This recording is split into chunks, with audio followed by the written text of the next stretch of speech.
Hey y'all, this is your boy Charlie Dior and welcome to MinaTV. You're watching the ABS show.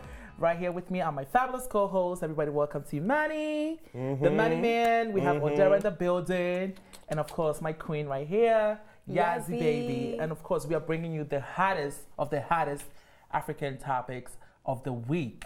You guys are not ready for this. Listen, but before we go into that, make sure you subscribe to the channel, people. We bring you a lot juicy content on MinaTV, and we don't want you to miss out. So subscribe and go on our Instagram page, The ABS Show, and add that too, The ABS Show, just like the way you see on the screen right there.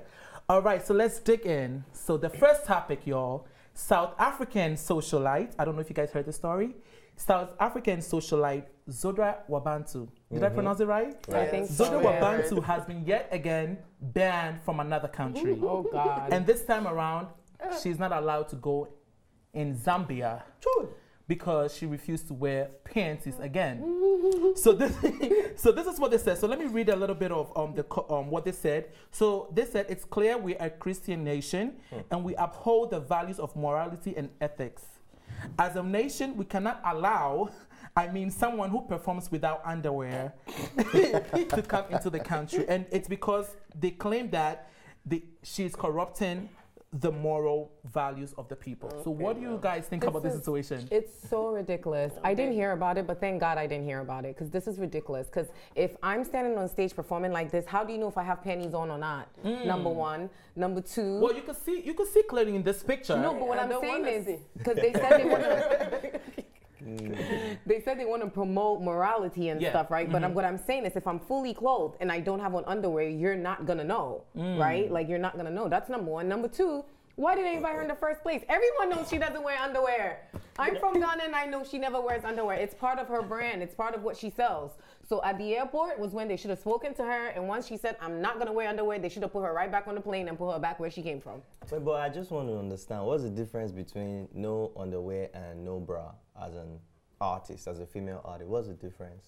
Because I don't think there's any difference. If I can spot your nipple while you're on stage, then what's the difference? I don't think there's any difference. Maybe because like most female artists don't wear bra, and nobody banned them. Most what? What did you female say? artists. Most female of them don't wear artists. bra, and nobody bans them. So what's the difference? My issue is how did they know that she was going to wear something to whatever event and like that was going to show her, unmentionables like this. That's how she dresses on stage. No, but is it everything? Like there were some pictures of some dresses that were just short. You're not going to see unless she bends down and open it wide. But like if she's wearing a normal dress, if she's not wearing something like this, you don't have to know that she's not wearing pants. The funny thing is that Zodwa knows how to bend down without underwear and still you won't see anything.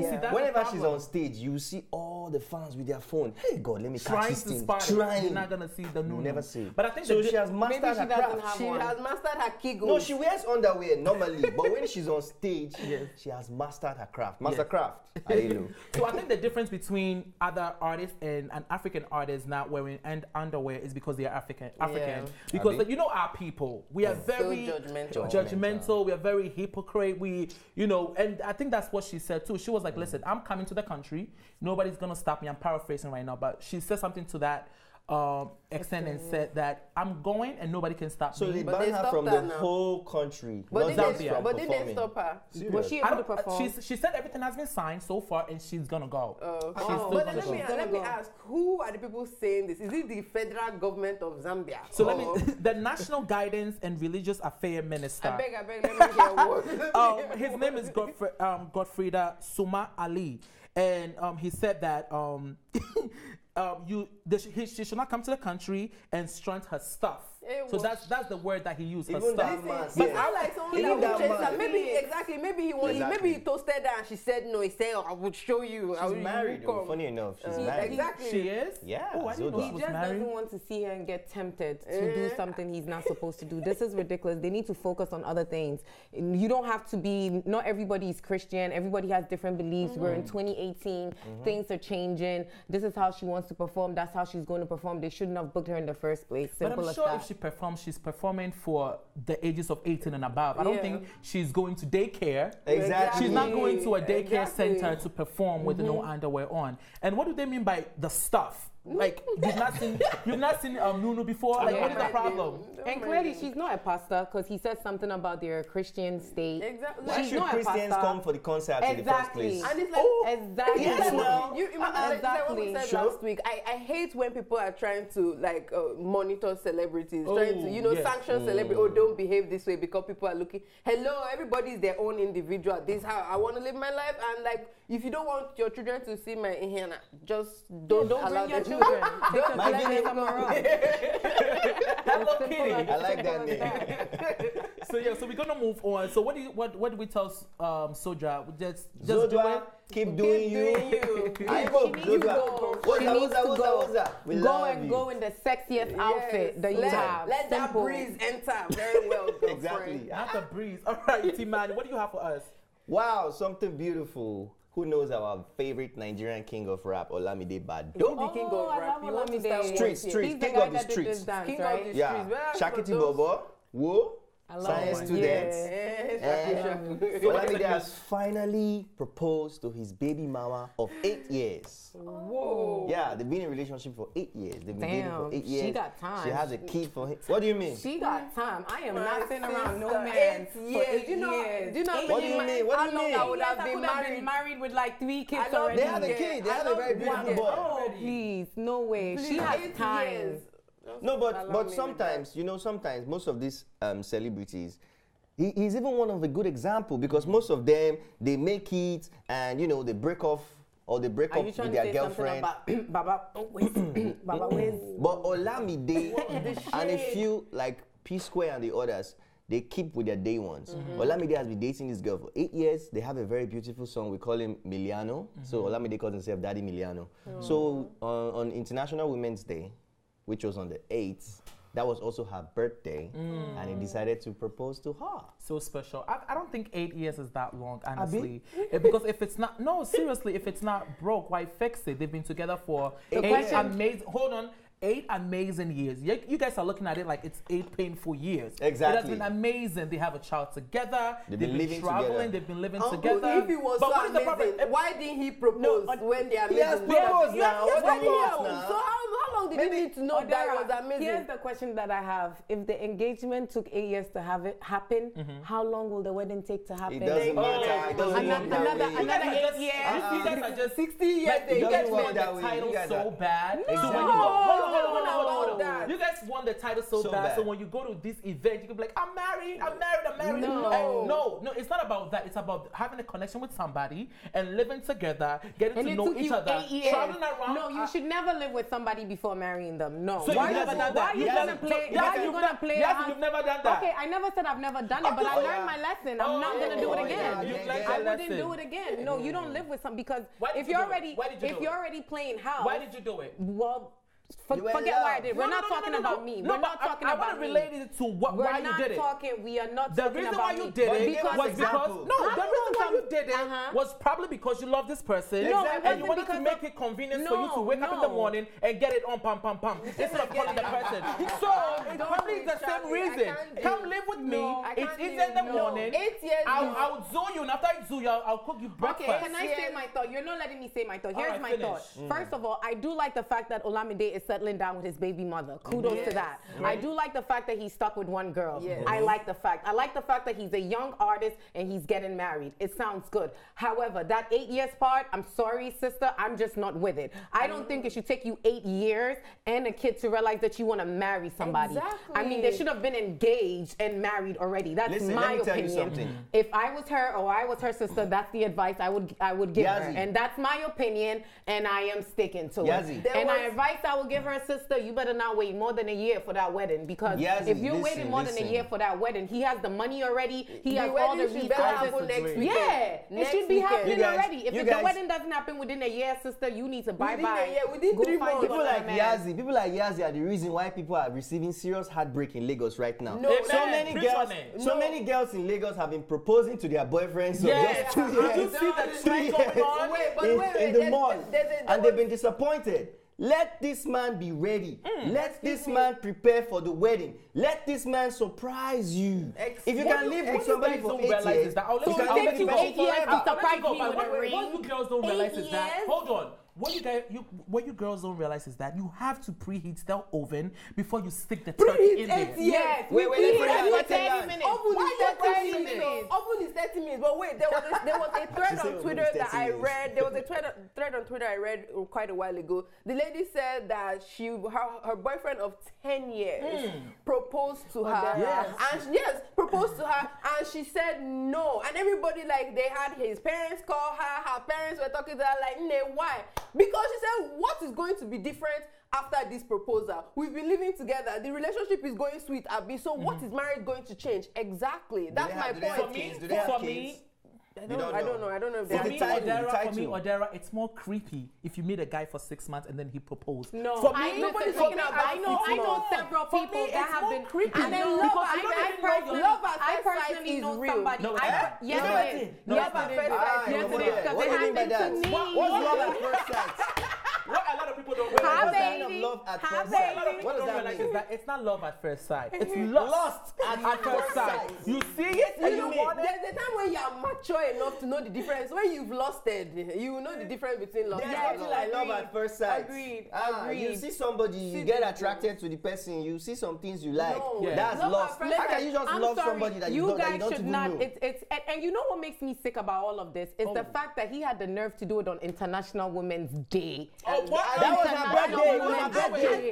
It was her birthday. Yeah. I think he's like making it special. Like, yes, I'm making you a woman by proposing to you. See this one, what did you prefer? Not International Women's Day. No. So when do you want it? International Men's Day. Not International Women's Day. Like, it was her birthday. It was her birthday. Unless it's her birthday. Unless for birthday. I think this is beautiful. My opinion, and 8 years is not that long. You could get to know somebody, you could travel the world. You know, what's the rush? Biko, what's the rush? Let us know in the comments though. Do you think but that if you let me finish.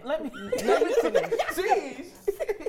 Go ahead. No, you go. No, you go ahead. I'm done. I'm going to be good and zip my lips. Go ahead. I want it does not take 8 years for you to realize that you want to be with somebody for life. It does not take 8 years. How long does it take? Does not. And let me tell you something. When you meet the one, you know this is the one, and it can be instant.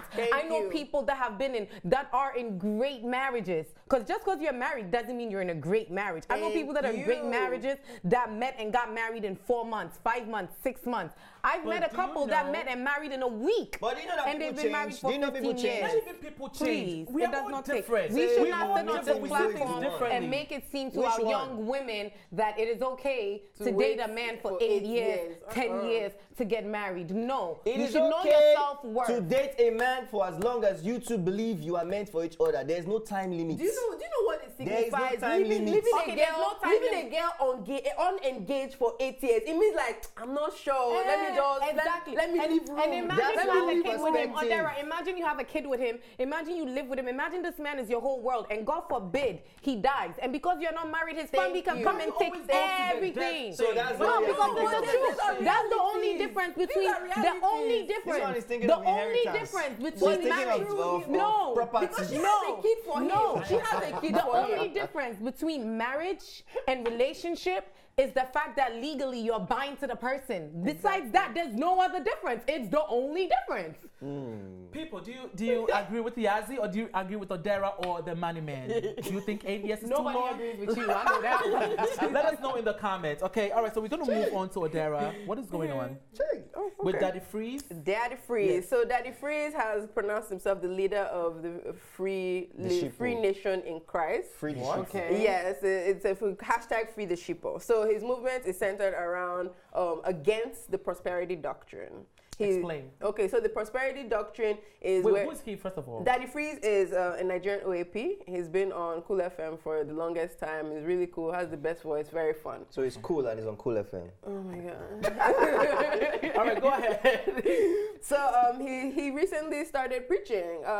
The Spirit touched him, and he wants to free his people from this mindset that, oh, if you pray, you're going to, that only when you pray and pay your tithe do you get rich. He calls it the prosperity doctrine, which a lot of commercial pastors in Nigeria preach. Oh, pay your tithes and you'll be blessed. Sow your seed and you'll be blessed. If you don't, you're holding on to your blessing and you won't be blessed. And so that's what he believes in, or that's what he doesn't believe. He's against it. So he's trying to educate Nigerians that prosperity doctrine is not the way. You are entitled to blessing just for believing in Christ. Oh, I like him. Yes, and then he believes that the money that you're spending on tithing can be going to poor people on the street instead of enriching the pockets of these rich pastors that have numerous private jets, that own schools that their poor members cannot go to. All sorts of, there's so many icky things. They had a list of the 5 richest pastors in the world. And his whole concept was, why should pastors even be rich? Like, are pastors not there to help the poor? I don't think they should amass wealth for themselves. Yes. They should be. No. I like him. I like him. And this topic is gonna be for Yaz because Yaz loves talking about stuff like that. Let me drive the point home. So he's been doing this and he's come against a lot of controversy. Pastor Adeboye of Redeemed fame, Pastor Yedepo of Living Faith fame, all of them have come against his. They've have videos talking about what he's saying, curses. Yeah, because it's messing up their business. Exactly. So, but to his credit, 3 popular pastors have come out to confess that he is right, because he does these preachings on YouTube. You could check it out, and he quotes scripture. The guy knows his Bible. He quotes scripture, meaningfully, and he applies it properly. Like after the New Testament, Jesus Christ basically said, hey, forget that. This is what I'm telling you. And he applies it. He's like, you can't be using old teaching. After Jesus Christ, I told you not to use that again, which is also the principle of tithing. It was an old law, and those laws have passed away. And there was even a time that tithing was with food. Exactly. Right? There was even a time that we're not living in those times anymore. Yes, but that was the basis of tithing. So if you're not following it that way, you shouldn't be following it again, because there was no law for using money. But we have to understand that things are changing. The world is changing. If I'm a pastor, I don't expect my congregation to bring chickens and 2 bags of yams. But guess what? I didn't know people, they're motherless babies home. They're orphanages. You can take those places to places to bless those people. Yeah, you're right. Exactly. There's shelters. You know that. Don't you need food in the shelter? Exactly. Don't you need clothing? If people bring turkey and goats, it's helping somebody. It's not going to waste. And then there are people that work in the church. Instead of paying them actual money, if you're getting your food, do you need to spend money again? No, but we shouldn't dismiss the fact that, yes, it's fine that we can take them tubers of yams and to the orphanage, but also we do need cash to buy certain things. As a pastor, your job is that you're doing a service to God. That's your job. So the church provides for you a place to live, food to eat, transportation back and forth, and that's it. A pastor is not supposed to have a Maserati, a Lambo, and a G-Wagon and a jet. Wait, you know what? Let's say the jet even is for the church, right? Let's say one jet and it's owned by the church. Let's just say for the pastor and everybody to travel. That's even okay, but it should not be in the pastor's name. The jet should be in the church's name. And if a church member is sick, needs to be flown, if a church member has an emergency, anybody that's a member of that church should also be allowed to use the jet. It shouldn't be allowed just for the pastors alone. I disagree a little bit, up to just a little point, because let's say that a guy comes in front of you wearing tattered clothes and not looking like a successful person, preaching about you're gonna be successful, you're not gonna listen to that person. How are you telling me I'm gonna be successful when you're looking like who did it? Like the native doctor. But you're not understanding what we're saying, Charlie. What we're saying is the church will provide to the pastor everything he or she needs to be successful and to service God. Thank you. But the pastor does not need those things in abundance. The pastor does not. That's number one. Number two, you don't have to. You do not HAVETO pay tithes to the church. Exactly. Okay? When there are people in the streets that need money, that are hungry, that are homeless, that's where I give my money. I don't. Once in a blue moon, I have a church in Harlem that I go to. It's a really good church. Sometimes I pay to them, but most of the time I give my tithes out to people that actually I pray on it, and I give it to people that actually need it. And in my opinion, that's also a way of servicing God. Like I'm giving back to people that actually need it. And if the church has so much extra money, why not give it to the congregation that needs it, like the church in Texas did recently? Right, I heard about that. Every single person that came to church, they made an envelope, different amounts. Some had 100, 250. They kind of look at you, kind of look at what you might need. And he gave back $125,000 because the church had it in surplus. African pastors would have went to buy a brand new Lamborghini. Exactly. There was a video of a church talking about what he bought for his wife. With the church's money, there's so much. So 3 pastors have come out to agree that Daddy Freeze is actually right. Everybody that has been cursing him, so it means that what he's saying has some relevance. Yeah. And these are popular pastors. Pastor Tunde Bakare, who was supposed to be Buhari's running mate. Right? Yeah, Lateran. Pastor, the Bishop of Trem Church, and then Pastor Sam Adeyemi of Daystar Church. So three of them have agreed. They've come out to confess. They've come out to confess that, maybe in the past they were quite harsh on people, asking them to pay tithes and telling them that they were curses. But the truth is, if you want to pay tithe from your heart, it should come from your heart. It's free will. And there's no curse attached to not paying tithes. This topic is really sensitive to me because growing up from a Catholic home where we were not put under the pressure to pay tithes, we had different types of priests. We had some we call sanctuary fathers. They had some that they didn't even own anything. They call them missionary fathers. All they do is they go to wherever they're posted with their clothes. They preach the gospel, and the next thing, if they call them, you have been posted to London or to Abeokuta, they move. Even if the church bought them a car, whatever, they leave everything and they go. So I understand the part of free will. You shouldn't compel people to pay tithes, and you shouldn't put a pressure on them and scare them to make them think that if they don't pay tithes, they won't get their blessings. Exactly. There was a pastor that actually said something in the church recently on Sunday, and somebody was angry. The person went on Twitter. I was like, can you imagine? I never chopped belefu. Then we went to church. Then the pastor was like, do we know that our mama does not have her own car?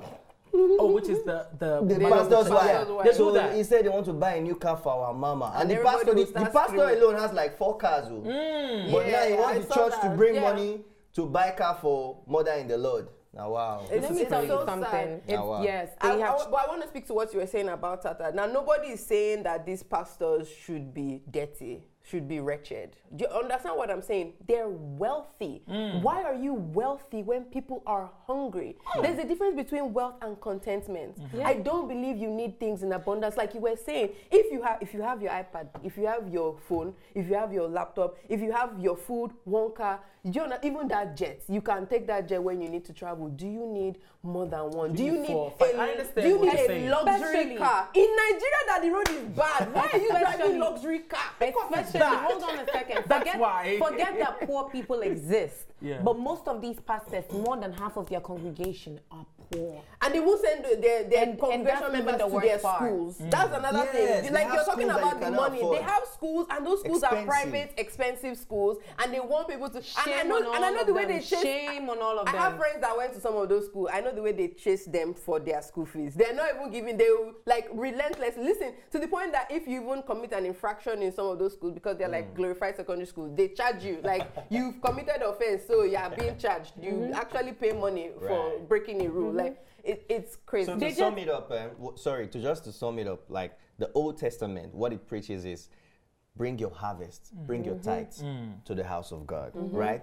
But the New Testament, Jesus Christ, what it says is, whatsoever you do to the least of my brothers, that you do unto me. So Jesus Christ is saying, go out there, help the needy, feed the hungry, clothe the naked, harbor the harborless, visit the sick, visit the prison. If possible, raise the dead.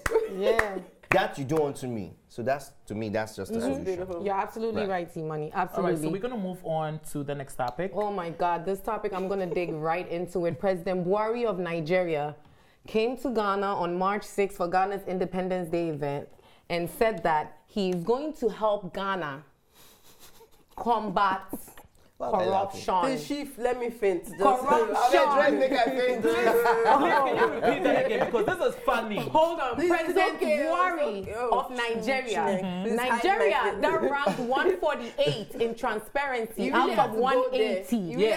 Ghana ranked 81. Say, oh my goodness. Out of 180. You, my friend, the animals, they swallow money in your country. You come my country. Come help me find corruption. When you have snakes and monkeys eating 30 billion. 2 days of a dying cockroach. Can you imagine the insult? No, but can we be real? Hey, don't talk for this one, let me say something. Let me be real. Let's be real. Can we be real? No, listen. My country people. Listen. General Muhammadu Buhari, when he was coming into power, his agenda was to fight corruption. Okay, listen. So he came to Nigeria. He said he wanted to fight corruption. So they say a prophet is not recognized in his home.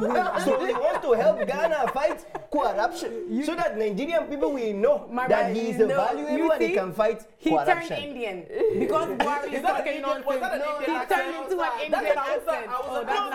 But the man is trying to help. He wants Nigerians to know that he can fight corruption. So leave him. The corruption in Nigeria is blowing faster than Patapa's song. One Hold on, listen. Let me finish. It's okay. Let me finish. Please, the corruption is Nigeria. Did you know but that? Can I beg Hold on, let me finish because you guys. Let me put you together. Let me get you guys together. You better come. Listen, if you don't get money, hide your face. Let me put you together. The corruption in Nigeria has its own Wikipedia page. Did you know that?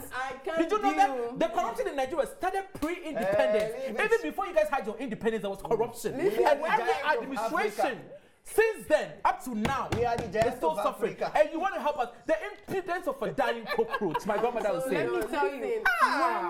Listen, that guy is so ridiculous. Do you know that since he has been in Nigeria, it has even escalated since he has been president? Telling me? Yes, I'm telling you, Nigerian. I am telling you, Nigerian. As a Nigerian, how do you feel about this? As a Nigerian, to be very honest, so many embarrassing things have come out of Nigeria. It's like since Buhari took office. Yes, ridiculous. And I feel like this is one of the most embarrassing. You know, it's incredible. We know as a people, we know that our government lies to us. In our face, they were looking at us online. They told us that snake swallowed money. They told us monkey carried away money. Looking at us with straight face. To take this out of the shores is like spreading our dirty linen. It's ridiculous. And it's so embarrassing. It's so shameful. We want to be taking credits from Ghana. Ghana is so... I remember those days, my cousin went to Legon. I remember then my uncle, carry a sack of money. I'm going to send money to my son in Ghana. Cities is, but now cities is worth so much. You guys don't even have an Independence Day celebration. Nigeria doesn't even. You don't because your senator tweeted. Your senator tweeted that day. No, let me finish my thought. Your senator, and I am so mad I forgot his name because Nigerian names are a little different.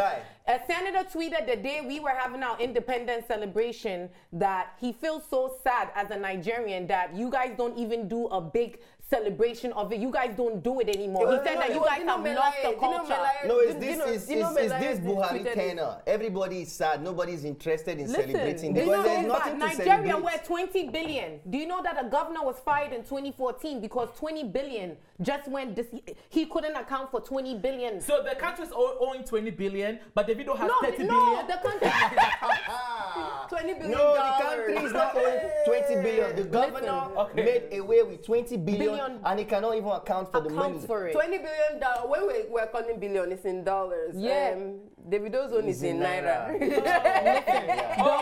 The national chairman of the People's Democratic Party, even him, said that that he wants women. He came out on National Women's Day and said that he wants women to start fighting for positions in office because he believes that women can help calm down the corruption, that women will be better leaders than the men that are in Nigeria. And Buhari. Are you sure?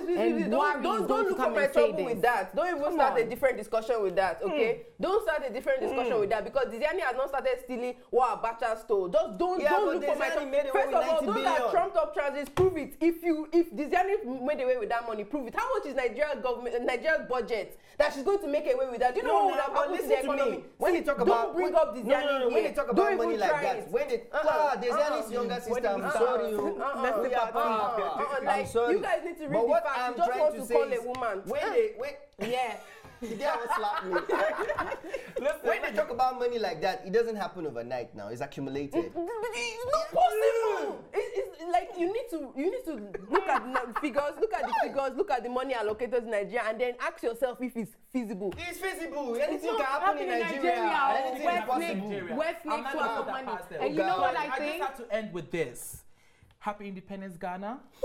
61, the very first country in Africa to gain its independence. You're going to put some respect on our name. Yes. But I'm just going to let you advise Nigerians. What advice do you have for your people? Help yourselves. Don't vote Buhari again. Number one. Number two, you Nigerians to stop being corrupt because it stems from somewhere. Charity begins at home. Buhari did not come from Ghana, unfortunately. He actually came out of us Nigerians, and he's not the only one, because small children on the street will still say, go and buy something for me. Well, you give me. Small child, my friend, go and buy that thing. Oh my God. All right, so we're going to end here. Make sure you subscribe, guys, because there's more to come. MinaTV. Thank you guys so much. This was heated. Yes, we're going to just cool off. And until next time, you're watching MinaTV. This is the ABS show.